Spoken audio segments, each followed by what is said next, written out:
तो चलिए फिर से स्वागत है स्मार्ट क्लास के यूट्यूब चैनल पर।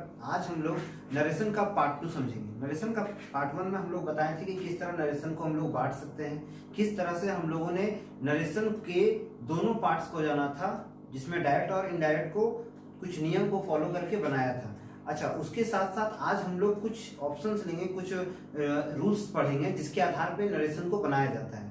ठीक है, तो पहला रूल जो है वो कहता है जिस तरह रहेगा। ठीक है, मान लीजिए यदि ये रिपोर्टेड स्पीच अगर फर्स्ट पर्सन में होता है, रिपोर्टेड स्पीच फर्स्ट पर्सन में होता है, जैसे कि आई वी, तो उसका रिपोर्टिंग वर्ब जो होता है ना वो उसके अनुसार बदलता है। ठीक है, वह उसके अनुसार बदलता है। जैसे मान लीजिए एक क्वेश्चन लेते हैं। क्वेश्चन है, अगर डायरेक्ट में है, ही सेज टू रवि, वह रवि से कहता है आई ब्रिंग माई बुक, मैं अपनी किताबें ले आया हूं।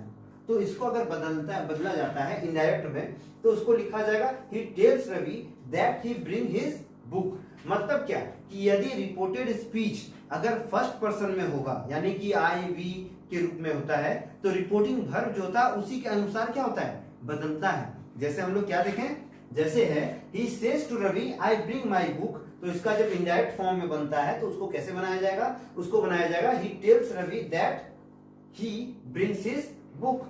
ठीक है, अब दूसरा जो फॉर्मेट है, दूसरा जो रूल है वो कहता है कि यदि रिपोर्टेड स्पीच यदि सेकंड पर्सन यानी कि यू, ठीक है, यू हो तो रिपोर्टिंग वर्ब के ऑब्जेक्ट के अनुसार वो बदल जाता है। मतलब क्या कि यदि ऑब्जेक्ट ना हो तो वहां मी का यूज करेंगे, और ऑब्जेक्ट है तो उसको ऑब्जेक्ट ही, मी को ही ऑब्जेक्ट मान लेंगे। अगर नहीं हो तो मी को ऑब्जेक्ट मानेंगे, अगर हो तो उसके अनुसार यू को बदला जाता है।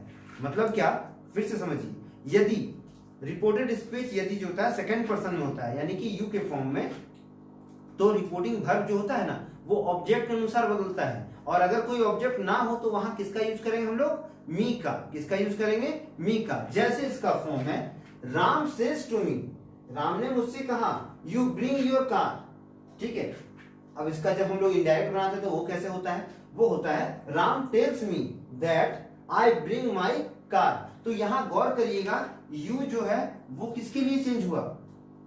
क्वेश्चन था Ram says to me you bring your car, यही क्वेश्चन था। ठीक है, तो राम ने मुझसे कहा कि जाओ तुम अपनी कार ले आओ। ठीक है, अब इस चीज को जब इनडायरेक्ट में बताते तो क्या बोला, Ram tells me that I bring my car. Ram ने मुझसे कहा कि राम ने मुझसे कहा कि मैं अपनी कार को ले आऊं। तो यहां पर देखिए यू जो सेकंड पर्सन है उसको उसी के आधार पे बदला गया, उसी के आधार पर बदला गया। मी का क्या होता है, आई होता है फर्स्ट पर्सन ना, तो मी का आई में क्या किया गया, कन्वर्ट करके उसको एकदम सिंपल फॉर्म में बैठा दिए। अगला जो रूल है वो कहता है कि यदि रिपोर्टेड स्पीच थर्ड पर्सन यानी कि ही सी इट रहे या फिर दे रहे, तो इसमें कोई भी बदलाव नहीं किया जाता है, इसमें कोई भी बदलाव नहीं किया जाता है, कोई भी परिवर्तन नहीं होता है। सिंपल सा है। मतलब क्या, फिर से बता रहे हैं, अगर मान लीजिए कि एक सेंटेंस लेते हैं कि he says to me, he says to me they bring coffee, he says to me they bring coffee। तो इसको जब हम लोग इनडायरेक्ट में बदलते हैं तो वो क्या होता है, वो होगा he tells me that they bring coffee। Simple सा है, क्या हुआ, he tells me that they bring coffee। तो इसमें हम लोग क्या जाने, इसमें हम लोग ये जाने कि जितना भी रिपोर्टेड स्पीच होता है वो थर्ड पर्सन जब आता है, third person he see it या दे आएगा, तो वो बदलता नहीं है, वो जैसा का तैसा रहता है। अच्छा, और एक चीज, रिपोर्टेड स्पीच में कुछ शब्द, ठीक है, उसका कुछ शब्द हम लोग जानेंगे जिसमें क्या होता है, शब्द, समय, स्थान, दूरी या फिर कोई भी तरह का परिवर्तन कैसे किया जाता है उसके बारे में जानेंगे। ठीक है, उसमें कैसे परिवर्तन, जैसे का नाव का देन होता है, और ऐसे तरह का कोई सेंटेंस जिनको किस तरह बदला जाता है उसके बारे में हम लोग जानेंगे कि किस तरह से एक टेबल शीट तैयार करेंगे। उस टेबल शीट में आपको पता चल जाएगा कि किस चीज को जब हम लोग कन्वर्ट करते हैं तो उसके बदले में उसके लिए क्या उपयोग किया जाता है। तो चलिए हम लोग देखते हैं किस तरह का।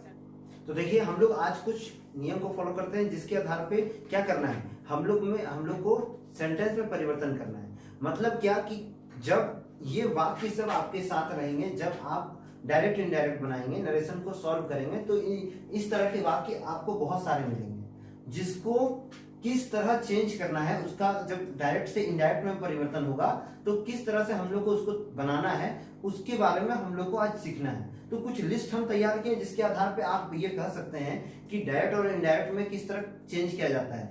यदि अगर किसी सेंटेंस में दिस रहे तो उसका दैट हो जाएगा, देयर रहे तो दोज हो जाएगा, नाउ रहे तो देन हो जाएगा, हेयर रहे तो देयर हो जाएगा, फिर उसके बाद टुडे रहे तो दैट डे, टुमारो का द नेक्स्ट डे, यस्टरडे का the previous day, last night का द प्रीवियस नाइट, कैन का कुड, मे का माइट, सेल का शुड, विल का वुड और गो का बिफोर।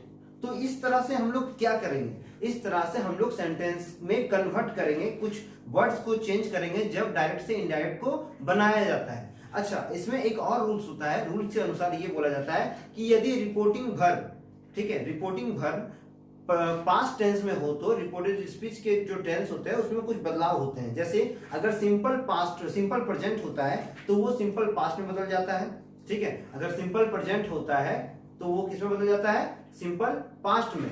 ये कब होता है, ये रिपोर्टेड स्पीच के अनुसार होता है, रिपोर्टेड स्पीच में ये बदलाव होता है। और बोल रहा है कि पास्ट परफेक्ट, देखिए पास्ट परफेक्ट जो होता है, ठीक है, और पास्ट परफेक्ट कंटिन्यूअस, इसमें कोई भी बदलाव नहीं होता है। पास्ट परफेक्ट और पास्ट परफेक्ट कंटिन्यूअस में कभी भी रिपोर्टेड स्पीच में कोई भी बदलाव नहीं होता है। तो आशा करते हैं कि आपको आज तक का जो शॉर्ट जानकारी था वो अच्छा समझ में आया होगा।